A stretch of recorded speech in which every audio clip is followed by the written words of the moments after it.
The cushion cut is the trickiest shape to figure out because there are so many definitions of what a cushion cut looks like, but we're going to try to break that all down for you today.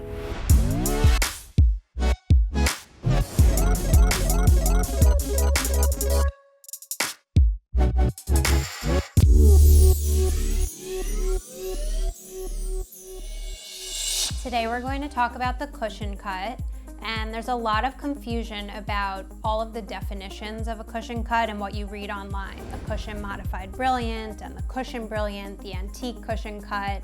A lot of this is just words. Unfortunately, nothing on the paperwork dictates to you what the differences are.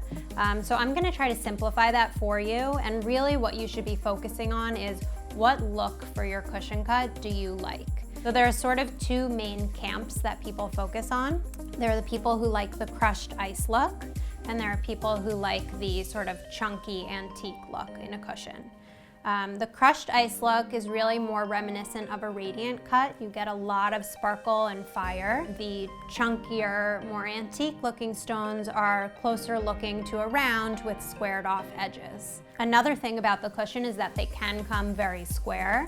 They can also come very rectangular looking. And I would say the majority of cushions are cut in a square shape. The rectangular stones are definitely more rare. If you like that elongated look, a lot of customers also consider the elongated radiant or the oval, which sort of achieve a similar look, but are more common and easy to find. But if you find a stone that you love, you should commit to it, because finding two cushions that are comparable in looks is actually not that easy. If we come back to sort of the 4 C's, the basics of it all, color and clarity are the main focuses. When we're talking about a cushion, I would say that you tend to skew one color grade up than you would compared to a round. So I would say H is sort of that cutoff where you're going to see some visible yellow. G+ is going to be your safe zone for color.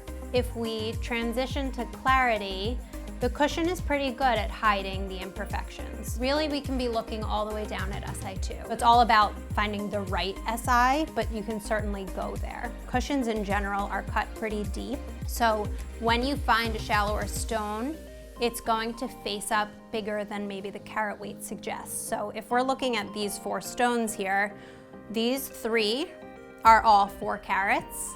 This one on the end is 3.5 carats. But if you look at the measurements, it looks comparable to the 4 carat size. So you can find value in a stone that has big measurements due to a low depth without really compromising on the cut grade. My final note to the buyers out there: if your girlfriend is dropping hints that she likes a cushion cut, figure out, does she want a square or a rectangle? Does she like the crushed ice look, or does she like the more antique look? Those are kind of your main indicators of what look she's going for.